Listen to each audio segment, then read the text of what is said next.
You know what came up for me this morning? I was writing my morning pages and I started to write about the kinds of guitar videos I'd like to make. And it's been a while since I did that and it felt good. I was like, okay. So I've been writing about the joy that I get from writing my morning pages, about being mindful, about enjoying the process, feeling the beautiful pens that I use, the fountain pens, the ink, the paper, the whole combination. They all go together to form a really nice experience.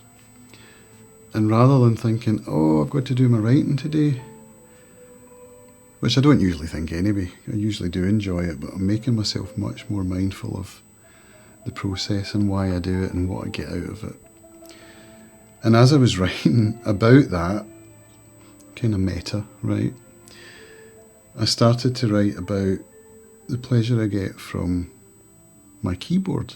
This one that I just bought, my Ducky one. This gorgeous Ducky 1-3 with silver switches. It's just beautiful. If I type on it, hear that? So I get immense pleasure from that, and I also get immense pleasure from my guitars.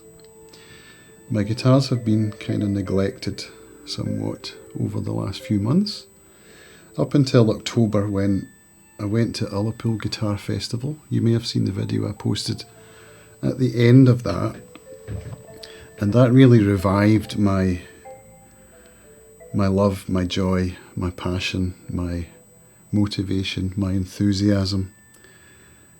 And I didn't quite realise, I think, how demotivated I was feeling, with the guitar. I mean, I knew I was because I wasn't playing every day, but I wasn't quite sure of the extent of it, So the first day of Ullapool Guitar Festival was really about finding my way back, getting through the darkness and back out into the light.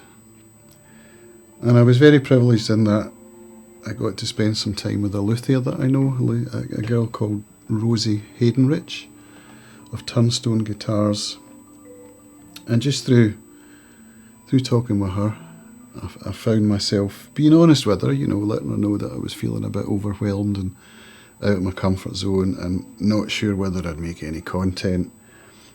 But thankfully I'd packed my cameras just in case. I had the wherewithal to do that.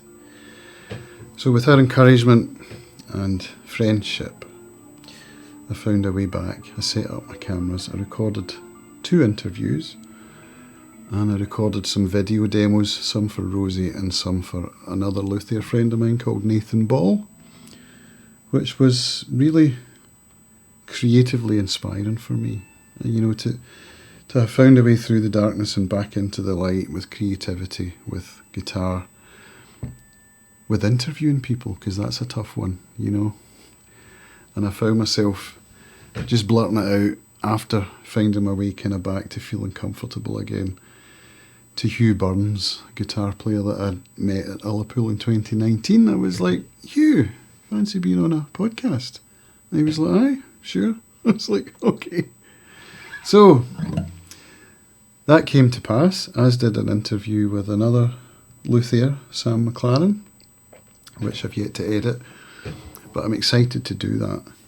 Anyway, after that I got home, and then the following weekend I went off to a guitar workshop with Will McNichol. Will was my very first interviewee on my podcast, which, I've always considered that a special moment, because the first one, right? It's like, can I really do this? And so to have someone like Will come on. Good morning. Getting the content out there, good man. Careful what I say. And agree to talk with me on my first ever episode was really nice. And since then I've really become a fan of Will in a lot of ways. His music is beautiful, his composition, his style, his method, his musicality. So when he announced that he was doing a workshop, I was like, yeah, I fancy that. So I went down to Yorkshire spent a day with Will learning 2 tunes, and then we went off to visit Tom Sand's workshop, which was really fun. You know, I know Tom. Tom's been on the podcast as well, and so I know him a little bit. And it was really nice to get to see around his new studio where he's been for a year, just over a year now. So when I got home, I started working on the tunes I'd learned from that workshop. Set myself up over there with a music stand and a guitar out on the stand so that there's no friction. When I want to practice, I can just wheel myself over. And that's what I did. And then I got COVID. So I was just getting some momentum. I'd found my way into a practice routine, which was first thing in the morning. So I had actually sacrificed my morning pages in place of guitar practice. Because, you know, time management and stuff. There are only so many hours in the day, and I seem to keep forgetting that. But yeah, I got into the practice for maybe 3 or 4 days, and then COVID hit, and then I was just like... And it lasted about 2 weeks, really, the recovery and all of that.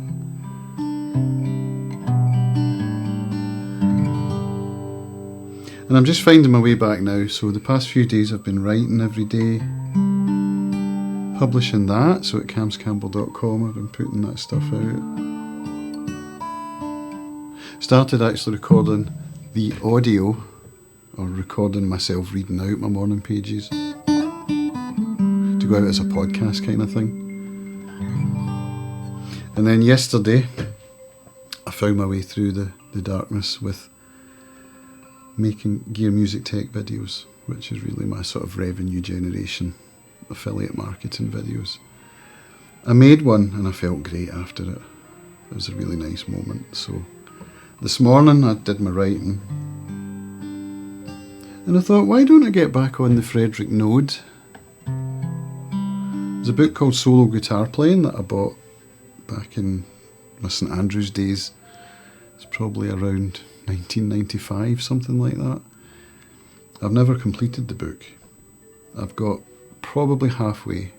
I've attempted it multiple times.